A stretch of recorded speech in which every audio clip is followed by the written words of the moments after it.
The key was cold and heavy in my hand, a tarnished brass thing that felt like it held more than just the mechanism of a lock. It held the weight of a chapter closing, a life boxed up and cataloged. My grandmother's passing was less a seismic family shock and more the final, slow tick of a clock we all knew was winding down. She was a woman of pressed linen and silent disapproval, her love expressed not in hugs, but in the meticulous preservation of a bygone era within her cramped, two-story cottage. The air that hit me when I finally turned the key and pushed the swollen door open was a physical presence, thick with a ghostly perfume of dried roses, cedar chests, and the faint, acrid tang of coal dust from a fireplace that hadn't been lit in decades. Sunlight, dull and filtered through grimy lead-pane windows, cut through the dust motes dancing in the hallway, illuminating a world suspended in amber. My task was clinical: sort, donate, trash. The legal firm needed the property cleared by month's end. It was in the back room, the one she called her sewing parlor, but which felt more like a shrine to stillness, that I found her true presence. The room was dominated by a large, curtained window overlooking the tangled, overgrown garden, and placed directly before it, in a high-backed wicker chair with faded velvet cushions, sat the doll. It wasn't tucked away on a shelf or lying in a toy trunk. It was positioned as if awaiting an audience, a silent sovereign of this dusty domain. Something about its placement was so intentional, so eerily deliberate, that my breath caught. It was a porcelain doll, about 2 feet tall, with a face of chillingly lifelike composition, its skin having taken on a subtle, tea-stained hue with age. Its eyes were the most unsettling part, large glass orbs the color of weak amber, with delicate, painted lashes and a faint, knowing glint deep within them, as if a candle flickered somewhere far behind those windows to a hollow soul. Its lips were parted in the faintest, most secretive of rosebud smiles, a smile that seemed to grow more pronounced the longer I stared. It wore an exquisite old-fashioned gown of ivory lace over a silk underlayer, now yellowed but flawless, without a single tear or loose thread, and its tiny hands, curled into loose fists, were made of the same porcelain, chilling to the touch when I, against my own instinct, reached out to brush a stray cobweb from its shoulder. A wave of vertigo passed over me, and in that moment, a clear, compelling thought echoed in my mind, a thought that felt like my own, but spoken in a voice that was smoother, older. She waited for you. She's yours now. Take her home. It was less a voice and more an implanted certainty. Shaken, I rationalized it as sentimentality, a last, fragile connection to the stern woman who raised me. I carefully wrapped the doll in an old linen sheet and placed it in a cardboard box, burying it among less charged items like tarnished silverware and stacks of National Geographic. That first night, in my modern open-plan apartment, the box sat by my bedroom door. I fell into an exhausted sleep, only to be jerked awake at 3:07 a.m. by a sound that turned my blood to ice. It was a slow, deliberate scritch, scritch, scritch, like a fingernail or something harder, being dragged across the corrugated cardboard from the inside. I lay paralyzed, heart pounding against my ribs, listening as the sound traced a small, searching circle. The rational part of my brain, already weakened by grief and stress, offered weak explanations. A mouse in the walls, the building's ancient plumbing, the box settling. After 10 minutes of terrifying silence, I mustered the courage to turn on the light. The box sat innocently, the packing tape still secure. I didn't open it. The next morning, driven by a mix of defiance and a strange, growing obligation, I unpacked the doll. I named her Aurelia, after no one in particular, and set her on a bookshelf in my living room, thinking her eerie beauty could be a conversation piece. That's when the atmosphere began to curdle. The pleasant scent of cedar and roses that clung to her was soon joined by other, more disquieting odors. I'd be reading on the couch and catch a sudden, overwhelming whiff of dank, freshly turned earth, as if a grave had been opened in the corner of the room. Other times, it was the sharp, metallic tang of blood, so strong it coated my tongue. These smells would appear and vanish within seconds, leaving no source, no trace. Then came the peripheral visions. A flicker of white lace at the edge of my sight, darting past the kitchen doorway.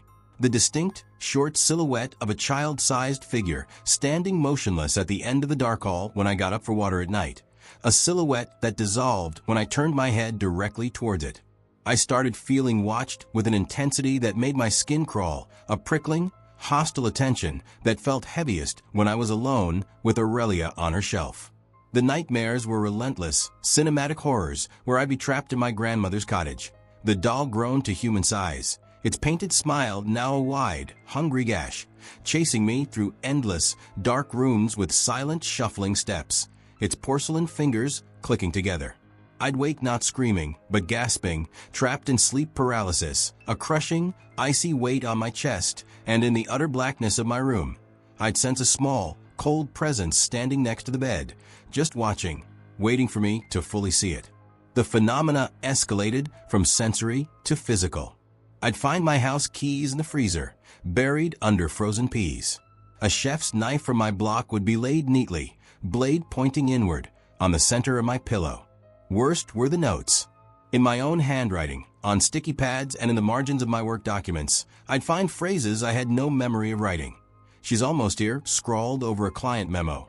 "The soil is cold" on a grocery list, and once simply, "Let me in," written in frantic capitals across my bathroom mirror in lipstick. The line between my sanity and the unfolding horror was thinning. The final proof, the evidence that shattered any last pretense of rationality, came from my own phone. I'd taken a cheerful selfie after a good day at work, a picture of me smiling on my living room sofa. It was only days later, scrolling through my gallery, that I saw it.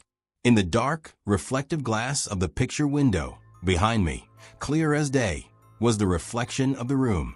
And there, standing on the floor, directly behind the couch where I'd been sitting, not up on her shelf, was Aurelia. Her head was tilted, one porcelain hand was raised, its fingers mere inches from the back of my reflected head, and her painted face, instead of its usual placid smile, was contorted into a grimace of terrifying, greedy anticipation. I threw the phone down as if it had burned me. That was it.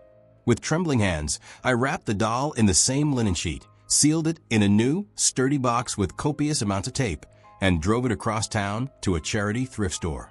I handed the box to a smiling, bored teenager at the donation door, muttering something about old toys, and I felt a wave of such profound, dizzying relief as I drove away that I almost cried. For a month, my life returned to normal.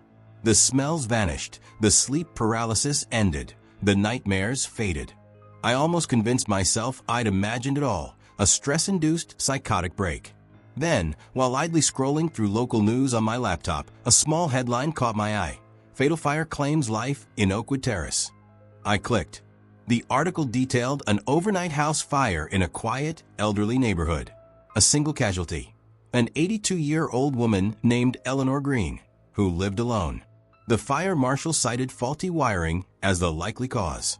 A single photograph accompanied the piece, showing firefighters sifting through the smoldering, blackened wreckage of a small house. And there, in the foreground of the image, half melted and fused to a charred beam, was a face. The porcelain was cracked and blistered from the heat, but the features were unmistakable. The serene brow, the delicate nose, the rosebud lips now twisted into a grotesque, fire-blackened smirk. It was Aurelia. The doll had not been destroyed. It had simply moved on. And in that moment of chilling clarity, I understood the terrible truth. The doll was never my grandmother's treasure.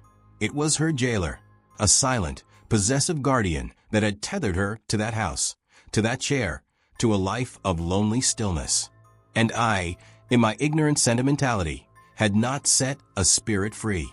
I had released a predator. Now it was out in the world, passed from hand to unsuspecting hand, and it was hungry for a new home, a new life to slowly, patiently claim as its own. The relief I'd felt curdled into a permanent, cold dread. I had not ended the story. I had just written the first paragraph of someone else's nightmare.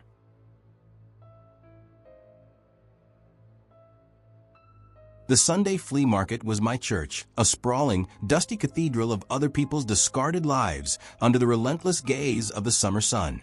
The air hummed with the chatter of hagglers, the sizzle of concession stand grease, and the tinny echoes of classic rock from a dozen transistor radios. I was a magpie for the weird, my apartment already a testament to taxidermied squirrels in tiny hats and racks of yellowing pulp novels. So when I ducked under the sagging, stained tarp of a stall at the very edge of the lot, a stall that seemed to repel the cheerful crowds, I felt the familiar thrill of the hunt. The vendor was a man carved from old leather and silence, his eyes fixed on a dog-eared racing form, not acknowledging my presence.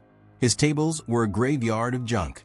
Mismatched silverware crusted with oxidation, mason jars of rusty nails, a stack of water-damaged Reader's Digests. And there, nestled between a broken hurricane lamp and a coil of barbed wire, was Matilda. She wasn't a beautiful doll like the ones from antique shops. She was a tragedy in cloth and celluloid. Her body was a sack of faded calico, lumpy and misshapen as if stuffed with old leaves and gravel. Her head was the real horror, a bulbous sphere of cracked, yellowed celluloid like a hardened blister, with one wide, blue button I sewn on with crude, black thread. The other I was just a sunken socket, hastily crossed and recrossed with the same thread in a jagged X. Her mouth was a stitched red gash slightly off-center, giving her a leering, imbecilic expression. Her dress was a patchwork of filthy fabrics, damp to the touch despite the heat, and she smelled not of dust, but of wet wool and something underneath it, sweet and faintly rotten, like forgotten fruit in a cellar. The man, without looking up, grunted, $5. The price was an insult to any notion of value, which, in my world, made it priceless. I slapped a crumpled bill on the table, stuffed the doll into my tote bag, and felt an immediate, surprising heaviness settle against my hip, as if I'd picked up a stone idol, not a child's plaything. I named her Matilda on the drive home, a joke to defong her ugliness, and placed her on the antique rocking chair in the corner of my home office, a space dominated by the glow of computer monitors and the hum of technology. The haunting began not with bumps in the night, but with glitches in the code of my modern life. It started with the smart lights, a system that had never faltered. At precisely 9:14 p.m. each evening, the warm white-eyed program would flicker and die, and the room would flood with a sickly, aquatic green hue, a color not on the app spectrum. Resetting the router did nothing. Then my Bluetooth speaker, usually dormant, would crackle to life at random hours, blaring 3 to 5 seconds of a lullaby, a warped, music box melody corrupted by layers of grinding static, and what sounded like faint, whispering voices underneath. I'd find my phone, fully charged when I went to bed, dead and cold in the morning, and upon forcing it back on, the camera roll would be filled with hundreds of nearly identical photos, all time-stamped between 2 a.m. and 4 a.m. They were all blurry, dark shots of the empty rocking chair, taken from slightly different angles, as if something had been experimenting, learning how to use the hardware. The worst invasions, however, were mental. In moments of quiet, while washing dishes or waiting for a web page to load, a voice would slither into the silence of my own mind. It wasn't auditory. It was a thought that was not my own. A little girl's voice, thin and reedy, dripping with a pathetic, performative sadness. It's so dark here, or why won't you play with me, or the one that made my skin crawl. I'm so lonely, I just want to be inside. Inside what, it never specified. But the implication was clear. I began to feel a constant, prickling surveillance, a pressure between my shoulder blades, so intense I took to wearing headphones with white noise just to drown out the feeling of being watched from that damned rocking chair. The breaking point came one Tuesday afternoon. I was deep in a spreadsheet, the numbers blurring together, when a subconscious alert made me glance away from a screen. The rocking chair was empty. A jolt of pure, animal fear shot through me. I tore the apartment apart, my heart a frantic drum against my ribs, until I found her. She was in my bedroom, a room I never took her to, sitting propped up against the headboard of my unmade bed. She wasn't facing out into the room. She was positioned to stare directly at the blank white wall, her one-button eye, and her stitched X socket fixed on the plaster, as if watching the most fascinating show. That was the end. I snatched her up, her cloth body feeling unpleasantly warm, and shoved her into the back of my hall closet, barricading the door with a heavy box of old textbooks. The physical removal didn't stop the digital siege. The whispers in my mind grew louder, more demanding. shifting from sadness to a petulant rage. "Let me out, and you're mean. I'll make you sorry." My TV began turning on to static at full volume.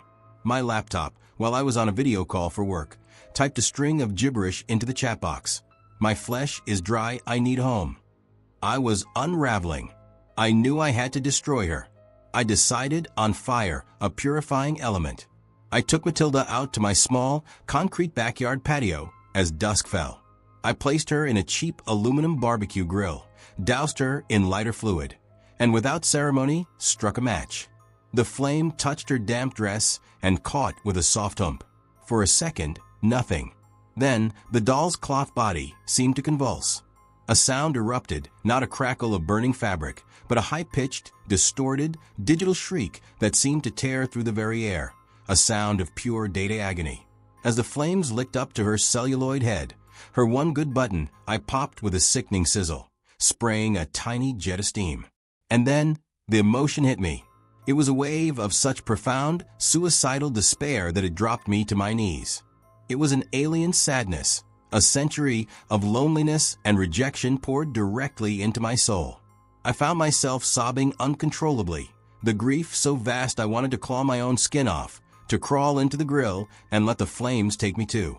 The emotion was a violent parasite, and it only released its grip as the last of Matilda's form collapsed into a smoldering, blackened lump. I spent an hour hosing down the grill, sweeping every flake of ash into a dustpan and dumping it in the outside trash bin. Exhausted, hollowed out, I slept a deep, dreamless sleep for the first time in weeks. Life normalized. The glitches stopped. The whispers ceased.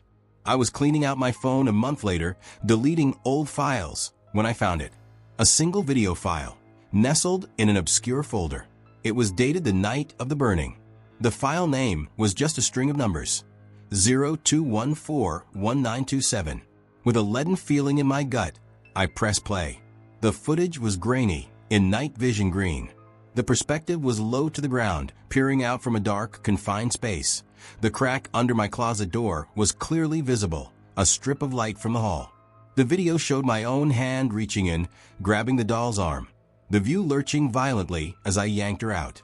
Then, a shaky first-person journey through my apartment, down the hall, through the kitchen, out the back door. The camera angle tilted up, framing my face in the flickering orange light of the grill fire. My features twisted in fear and resolve. And then, as the flames filled the lens, washing the screen in white and orange, a sound. Not the digital scream from outside, but a clear, crisp little girl whisper emanating from my phone speaker. It was sweet, melodic, and utterly venomous. Silly human. Fire only burns the toy. I'm not in the stuffing. I'm in the wires now. The video ended. At that exact moment, across the room, my smart light bulb flickered once, twice, and settled into a steady, sickly green.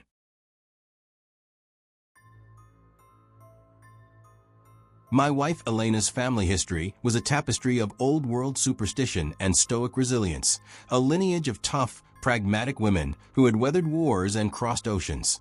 So when her great-aunt Agatha passed away in her sleep at 97, we expected to inherit solid furniture, perhaps some jewelry, not a guardian. The doll was presented to Elena not as a mere keepsake, but as a solemn responsibility.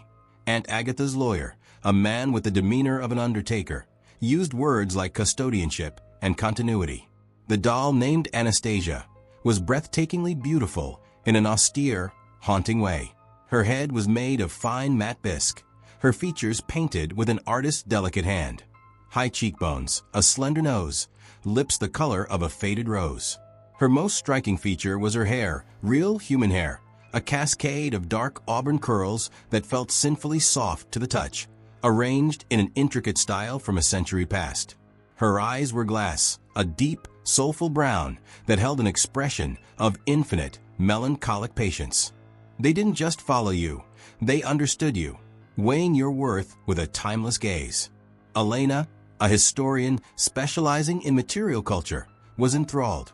She spoke of provenance, of craftsmanship, of the immigrant journey this object had made from a remote European village to this American city.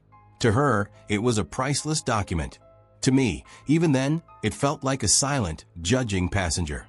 We placed Anastasia on a high, display shelf in the nursery, a room we had just prepared with hopeful, tender excitement for the family we were trying to start. The room was a symphony of soft yellows and creams, a promise of sunlight. The doll, in her antique black morning dress trimmed with jet beads, was a single elegant note of shadow in that bright space. The change in Elena was so gradual it was almost imperceptible, a slow, deep current beneath the familiar surface of my wife. She began humming tunes I didn't recognize, melodies that were minor key and folk-like, while doing the dishes or folding laundry. She'd spend long minutes simply looking at Anastasia, her own expression mirroring the doll's placid stillness. She took up embroidery, a hobby she'd never shown interest in, stitching complex, thorny floral patterns that, I realized with a start, were identical to the ones on the doll's dress. When the pregnancy test showed 2 pink lines, our joy was a brilliant, all-consuming thing. But Elena's joy had a new, proprietary facet. A nightly ritual began. She would carefully lift Anastasia from her shelf, cradle her in the crook of her arm, and gently polish her porcelain face with a special silken cloth. Then she would whisper to her voice low and intimate. "Your little sister is growing strong," she'd murmur, "or you'll watch over her, won't you? You'll teach her our ways." She began referring to the baby, even in conversation with me, as Anastasia's charge. I chalked it up to prenatal whimsy, a symbolic bonding with her family's female line. The first true cold shock came one night when I awoke to find her side of the bed cold. I found her in the moonlit nursery, standing perfectly erect in the center of the empty room, still cradling the doll. She was rocking slowly back and forth, her eyes closed, a serene smile on her face.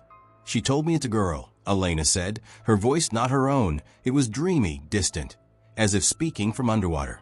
"She says she will show her how to be a proper girl, how to be quiet and good and never leave." A primal fear, cold and sharp, pierced my heart. As Elena's body swelled with life, her personality began to fracture. My warm, witty, fiercely independent wife would vanish, replaced by a cold, formal stranger with Elena's face. This other woman's eyes were flat and assessing, her speech clipped and archaic. She'd chastise me for boisterous laughter, for playing rock music, for wanting to paint the nursery a different color. "Anastasia prefers the traditional," she'd state, leaving no room for argument. The baby was never our daughter in these moments. She was always the legacy or Anastasia's companion. The terrifying duality came to a head at the baby shower. The room was full of laughter and wrapped gifts when my best friend, Sam, stumbling back from the buffet, bumped hard into the nursery doorframe. The impact vibrated through the wall, and Anastasia, the sentinel on her high shelf, wobbled, tipped, and fell to the hardwood floor with a sound like a gunshot. A hairline crack, fine as a spider's thread, split the porcelain from the corner of the doll's left eye down to its jaw. The reaction was instantaneous and horrific. Elena let out a sound that was less a scream and more a raw, wounded shriek of absolute agony. She didn't look at Sam. She looked at the doll. Then, with a speed that belied her pregnant state, she flew across the room, her hands clawed, scratching deep furrows down Sam's arm before we could pull her away. She collapsed then, sobbing uncontrollably, gathering the damaged doll to her chest, rocking and keening as if over a dying child. The party shattered into stunned, awkward fragments. That night, a concerned doctor prescribed mild sedatives and strict rest. My concern, however, had fully transferred from my wife's stress to the porcelain thing that seemed to be its source. A resolve, hard and cold, formed in me. I waited until the medication pulled Elena into a deep, motionless sleep. I moved like a thief through my own house, entered the nursery, and lifted Anastasia from the shelf where she'd been returned, the crack on her face a glaring accusation. The doll felt alive in my hands, unnaturally warm, the glass eyes holding a knowing glint even in the dark. I drove to the river, a wide, powerful, indifferent force at the edge of the city. Standing on the deserted bank, the only sound the churning water and the frantic beat of my own heart, I held the doll aloft. "You don't get my family," I whispered, and with all my strength, I hurled her into the center of the dark, rushing current. She vanished with a splash, and a colossal weight lifted from my shoulders. I drove home cleansed. I slept deeply, the sleep of the righteous. Just before dawn, I was pulled from my dreams by a sound, the soft, definitive click of the front door latch opening. I bolted upright, my blood running cold. I rushed downstairs, my mind racing through possibilities of burglars, of sleepwalking. What I found was worse. Elena stood in the foyer, illuminated by the first gray light of morning. She was drenched. Her nightgown was plastered to her body, her hair streaming with river water that formed a growing puddle on the hardwood floor. Her bare feet were cut and bleeding, embedded with gravel and twigs from a miles-long walk home. And in her arms, clutched with a ferocious, possessive tenderness against her chest, was Anastasia. The doll was soaked, her dress a ruin of soggy cloth, her human hair a dark, dripping web, but the crack on her face was still there, a black line in the porcelain. Elena's eyes met mine. There was no love there, no recognition of me as her husband. There was only a cold, ancient fury that seemed to suck the warmth from the very air.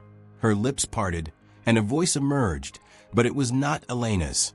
It was a dry, crackling rasp, the sound of pages turning in a long sealed tomb.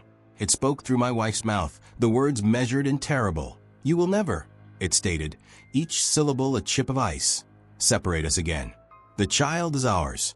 We are one. The due date is next week. I have moved a cot into my locked study. I hear them in the nursery every night, two voices whispering, one the gentle, coaxing tone of my wife, the other that same dry, papery rustle, weaving promises and lessons into the dark. They are waiting. They are preparing. And I know, with a certainty that has become my new reality, that when my daughter is born, she will not have one mother. She will have two. The thrill wasn't in the object itself, but in the victory, in the outlasting of other anonymous bidders in the digital coliseum of a niche online auction site dedicated to the esoteric and peculiar. The listing for Jolly Jim was a masterpiece of ominous minimalism, a single, poorly lit photograph taken at a skewed angle, making the dummy seem to loom even within the confines of the screen. His face was a caricature of Merriman gone sour, apple-red cheeks, a wide, hinged mouth painted with oversized, brilliant white teeth, and a tuft of garish orange yarn for hair. His suit was a moth-eaten plaid, and his glass eyes held a fixed manic glee. The description was just 3 lines. Rare vintage ventriloquist figure. Extensive history. Sold ASs. All sales final. Buyer assumes all risk. The disclaimer, repeated twice in all caps, was like a red flag to a bull for collectors like me. It wasn't a warning. It was a promise of authenticity. I won him for a surprisingly low sum, as if the other bidders had sensed something and bowed out at the last second. His arrival was an event. He came in a long, narrow pine box, the lid not just glued, but secured with a dozen rusty, hand-hammered nails, as if someone had been desperate to keep him contained. Prying it open released a gust of stale air that reeked of cheap, cloying cigar smoke and something far worse beneath it, a sweet, meaty odor of decay, like old ham left in a warm pantry. Jim was uglier in person, his felt body emitting a dusty, fungal smell when handled. I displayed him proudly on a custom stand in my den, a trophy of the macabre amongst my other curios. The haunting began not with spectacle, but with a gradual corrosion of my senses and sanity. First, the smells would return at random intervals. The sudden, overwhelming aroma of a cheap stogie wafting through a room with no open windows, or worse, that brief, gut-churning scent of putrefaction that would make my eyes water before vanishing, leaving only a memory of rot in my sinuses. Then came the paralysis. I'd wake in the dead of night, my mind screamingly alert, but my body a frozen, unresponsive statue. In that helpless state, I'd be forced to stare across the dark room at Jim on his stand. Sometimes his head would be tilted at an impossible, neck-breaking angle, his manic grin aimed directly at my bed. Other times, I'd feel not just watched, but operated.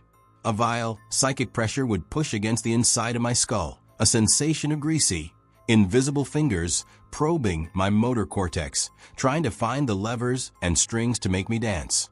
The blackouts were the most terrifying. I'd lose hours. I'd be making coffee at 7 p.m., and the next conscious moment would be sitting in my armchair at midnight, my muscles aching dully, my throat sore and ragged as if I'd been shouting or laughing for hours. The evidence of these lost time episodes was damning. I'd find a kitchen knife, its blade smeared with butter and jam, lying on my desk beside my keyboard. I opened my fridge once to find a raw steak from the freezer, partially gnawed, left on the shelf beside the milk. In a notepad by my phone, I discovered pages filled with my own handwriting, but in a frantic, shaky script I didn't recognize, detailing grotesque, violent fantasies involving people I knew, coworkers, neighbors, my sister. The final undeniable proof came from a place of mundane safety. The pet camera I used to check on my old terrier, Buster, while I was out. Reviewing the footage from a night I'd blacked out, my blood turned to ice. The timestamp showed 2:17 a.m. The camera caught me walking into the living room. My gait was all wrong, stiff, jerky, like a marionette with tangled strings. My face was a slack, empty mask, my eyes open but unseeing. I sat down on the couch, reached over, and lifted Jolly Jim from the stand I'd placed beside the sofa. I arranged him on my knee, and then the act began. My own lips remained perfectly, unnaturally still, but Jim's hinged jaw began to flap up and down with a rhythmic, wooden clack, clack, clack, and a voice emerged. It wasn't mine. It was a grating, wheedling baritone, slick with false bonhomie. So this fellow walks into a bar, looking real sad. The voice from Jim's mouth cackled. Bartender says, "Why the long face?" The fella says, "My wife just ran off with my best friend." Bartender says, "Oh no, what was his name?" The fella thinks real hard and says, "I didn't know, she wouldn't tell me." On the video, my own body shook with silent, convulsive laughter that never touched my dead-eyed face. Buster, usually glued to my side, was pressed into the farthest corner of the room, whining piteously, the hair on his back raised. I wasn't being haunted. I was being practiced on. The thing inside Jim was running drills, learning how to work the controls of its new flesh and blood puppet. Terror became a fuel for desperate action. I tried to burn Jim in my fireplace, but the flames seemed to shy away from his felt body, dying to embers no matter how much kindling I used. I took a heavy claw hammer from my toolbox, intent on smashing his celluloid head to powder, but as I raised it, a wave of such intense, dizzying nausea and vertigo overwhelmed me that I collapsed, vomiting on the floor, the hammer falling from my limp fingers. The dummy from his stand seemed to grin wider. It was protecting itself, using my own body against me. My final plan was one of containment, not destruction. I drove for 3 hours to a remote state forest, a place of dense pines and silence. With a shovel, I dug a hole deeper than I was tall, the sweat and blisters on my hands feeling like a righteous penance. I threw Jolly Jim into the black earth. Remembering some fragment of folklore, I poured 2 entire pounds of coarse sea salt over his leering face, then began shoveling the dirt back in, packing it down with my boots, covering the spot with leaves and fallen branches. I felt empty, purged. The drive home was quiet. The blackout stopped. The smells faded. For a month, I was free. Then, last Tuesday, a parcel arrived. It was a small, flat cardboard mailer, with no postage stamp, no return address, just my name and address handwritten in a familiar, frantic script, my own. Inside, there was no note, only 2 items. The first was a small, tangled tuft of garish orange yarn. The second was a single, fresh Polaroid photograph. The image was slightly blurry, as if taken in low light. It was a picture of my own living room, taken from the exact angle and height of the shelf where Jolly Jim's stand used to be. In the center of the frame, lying asleep on my couch, was me. My mouth was open slightly, my face relaxed in vulnerable sleep. Written on the white border at the bottom of the Polaroid, in that same shaky, familiar handwriting, was a message, digging out. "See you soon, partner." The photo fell from my numb fingers. At that moment, from the den, I heard a sound I had not heard since the night I buried the dummy. It was a soft, solitary, wooden clack, like a hinged jaw opening once in greeting. The family that moved into the weathered Cape Cod next door was the picture of quiet tragedy. Mark, a single father with the permanently tired eyes of a man running a marathon no one else could see, and his daughter Lily, an 8-year-old ghost of a child with hair the color of dust and eyes that were too large, too knowing, for her small, pale face. She was a silent fixture in their backyard, always clutching a grubby, one-eyed teddy bear, its brown fur matted into dreadlocks, its single remaining button eye staring with a blank, plastic insistence. We'd exchange polite waves over the fence, sometimes comment on the weather, but a wall of quiet grief surrounded their home thicker than any hedge. The trouble began subtly, with the sounds that would bleed through the thin walls of our adjoining houses at night. Not the usual thumps or muffled TV, but the low, desperate rumble of Mark's voice trying to soothe, followed by the truly chilling sound of Lily's night terrors. These weren't ordinary childish screams. They were raw, guttural shrieks of absolute animal terror, often punctuated by broken, pleading words. "Make her stop smiling," or "She's walking." "Daddy, she's walking by my bed." One evening, over the fence as he pruned a dead rose bush, Mark confessed with exhausted embarrassment that Lily was plagued by visions of a laughing lady in her room. My wife, Sarah, ever the compassionate soul, suggested maybe the creepy old bear was part of the problem, a focal point for her fears. Remembering the pristine, blonde, yarn-haired doll our own daughter had outgrown, a cheery thing named Betsy with a perpetually pleasant, stitched-on smile, Sarah proposed we give it to Lily. "Something clean and new and friendly to hold on to at night," she said. We washed Betsy, tied a bright red ribbon around her neck, and presented her to Mark the next day. His gratitude was palpable, a flicker of hope in his weary eyes. Lily, however, who had been hiding behind his legs, reacted not with shy curiosity, but with a silent, total systemic shutdown. Her already pale face drained of every last drop of color, becoming the white of old bone. Her small body went rigid, her knuckles white where she strangled her one-eyed bear. She didn't cry, didn't scream. She just stared at Betsy with an expression of such profound existential horror that I felt a shameful chill crawl up my own spine. Mark, flustered, thanked us profusely and hurried her inside, the doll dangling from his hand like a forgotten grocery bag. That night, the first true scream tore through the neighborhood silence. It wasn't Lily's voice.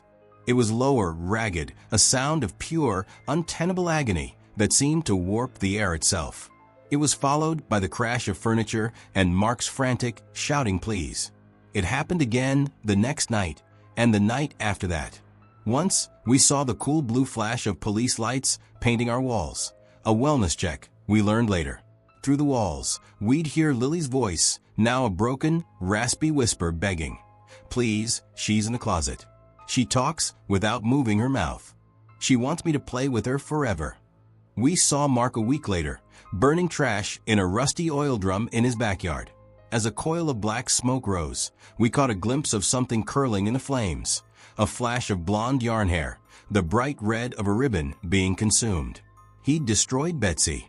A grim relief settled over us, tainted by guilt. We thought the nightmare we'd inadvertently gifted them was over. We were catastrophically wrong. The screaming stopped. An even deeper, more oppressive silence took its place. And then Lily changed. She began appearing in her backyard not to play, but to perform a silent, chilling vigil. She would stand perfectly still for hours, facing our house, her expression utterly blank, her dusty hair hanging lank around her face. She'd stand there in the blazing sun, in the drizzle, in the twilight, a small, stark statue of wrongness. Her movements, when she did move, lost all childish grace. They became stiff, jerky, as if her joints were being manipulated by someone unfamiliar with the equipment. The worst was the swing set. I'd look out the kitchen window and see her there on the swing, but she wasn't pumping her legs. She was swinging in a perfect, metronomic, 60-degree arc, her body straight as a board, her hands limp in her lap. And her head would be turned, those enormous, hollow eyes locked directly on the window, on me. One afternoon, she caught me watching. Her lips, pale and thin, slowly stretched into a smile. But it wasn't a child's smile. It was a wide, practiced, theatrical grin that showed too many small, white teeth, a smile that didn't touch the dead lakes of her eyes.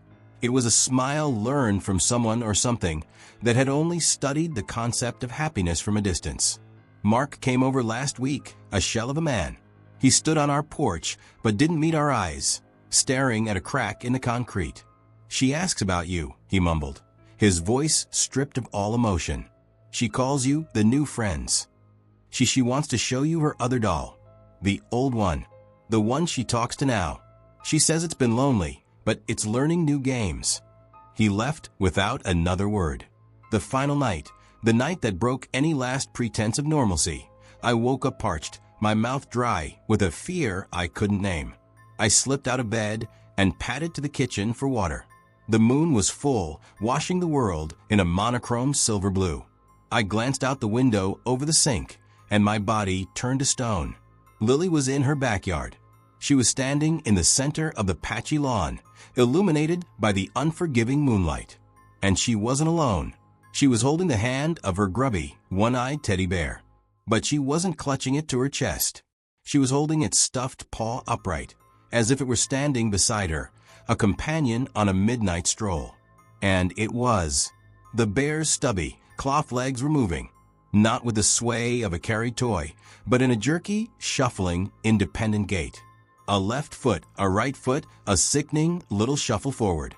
Its single button eye glinted in the moonlight like a bead of oil.